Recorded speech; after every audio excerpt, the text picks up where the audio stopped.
Welcome to our 8th episode of Becoming Bully-Proof. Bullying outside the school gate. Hello Sumoné, once again. Hi.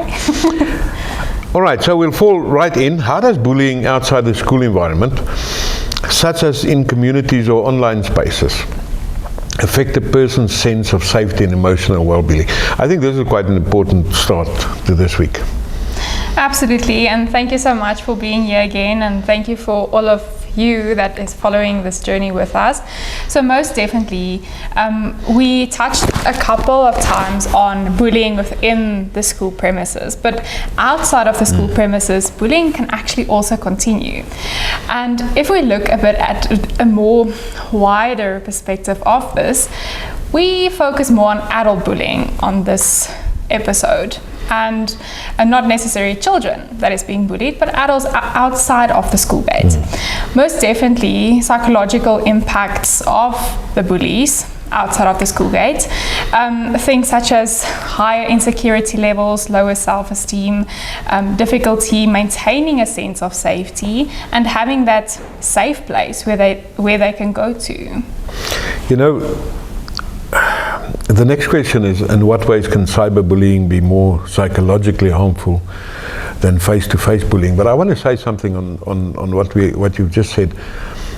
When you bully somebody, the victim, what you take away from him, I think, and I might be wrong, is most probably is self-respect and confidence. And that is one of the biggest problems that you get, especially on the cyberbullying. I mean, you can't open the computer and there's something there. Absolutely, and I think cyberbullying is one of our biggest concerns within adult bullying. Yes, workplace bullying is there, but more precisely cyberbullying, because you actually feel that you have the power behind a screen. People aren't watching you, and you have a wider audience of people that can actually like your video, share the video, make a comment, and now recently you can actually make an anonymous comment, which is more harmful than good. Yes. Yeah. So psychological impacts is a lot higher than in-person impact with bullying. More things such as, like you just mentioned, the whole idea of my self-belief, my confidence, who am I, loss of identity, because now social media is becoming my perception of who I am and who I am busy forming and That's right. Who I am. Yeah, so most definitely. And you know, the big thing about online is it stays there. Absolutely. And you would then think it's over, and it will pop up again, and you'll see the same words again and again and again. Yes. But there's another problem as well, is adults, actually everyone, stays quiet. About bullying or harassment in workplaces, relationships, or social environments. Why is that so? So let's quickly touch on the workplace environment. It needs to stay professional. I can't speak up, because what will they think of me outside of this is who I am? Or the first day when I introduce myself, hi, I'm Sumoné, I'm pleased to be working here with you. So most definitely the whole thing of fulfilling a different role of this is who I am, or this is who I have become, and this is what is currently happening to me. Also, if I tell you, like, I was bullied for my hair, most probably you would say, no, can't be, because your red hair is so beautiful and it's natural, and however we want to sugarcoat it, but it's real. And so if people in the workplace maybe tell someone, they won't necessarily believe them. So that becomes their lived experiences of this is who I am, and I'm not going to tell someone because they're not going to believe me, and then it's not going to be professional.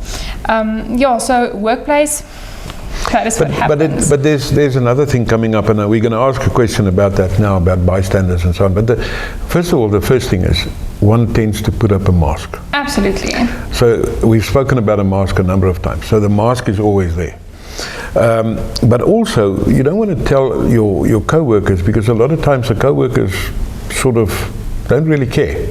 They would laugh it off. Yeah, we've got here what role do bystanders, friends and online communities play in preventing bullying.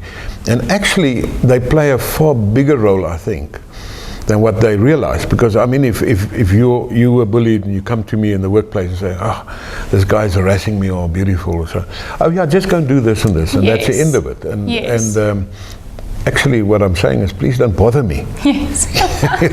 Okay, so the question is, what role do the bystanders or the colleagues and so play? Well, I mean, if you can just take a child now, for example, they are being bullied within the school premises. Outside of school, they're being bullied maybe on social media. Let's say, for example, for their hair color, okay? Now, within my home environment or amongst my friends, I'm also being bullied. Where's this person's safe place? Where can they actually go to where they feel heard, understood, and safe and supported? Absolutely not.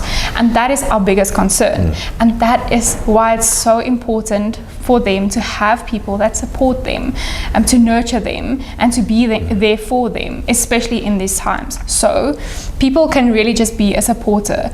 Be that supporter, encouragement, motivator, and their safe place to actually help them to feel safe and to feel heard, and to not put on that mask, but rather take off the mask just as they are, and to not pretend to who they need to be or what social media and stigma tries to form them. We've said a number of times, don't keep quiet. Absolutely Speak. Not. Okay, then our last question for today, because we try and keep this short.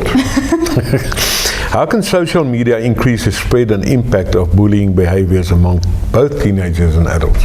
I think we've touched on this already, but how do they increase this? Because I think it's a big problem. Social media is huge. It's not a school premises. It's not a workplace. It's worldwide.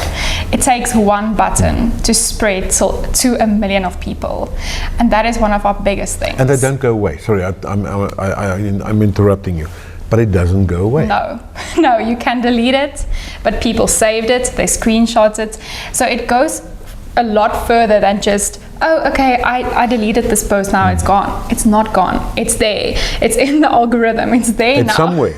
It's somewhere.